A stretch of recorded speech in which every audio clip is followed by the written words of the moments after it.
Good morning, everyone. Well, it's Sunday, and I'm thinking about what I want to eat today. And so I had some leftover chiliverde sauce, and I decided to place it with my turkey. Yum! Okay, so that's my chiliverde sauce. I'm going to turn that off because I don't want it to dry out. And if it does, you can add some more stock or some liquid if you prefer.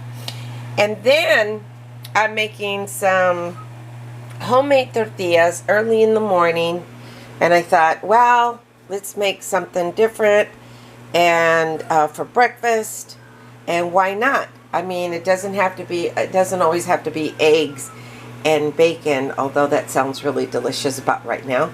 But this is a comfort food for me, and it's one of my comfort foods. And I can make tacos out of these. I can make enchiladas. If you want to add a little bit more chiliverde sauce in that, you can.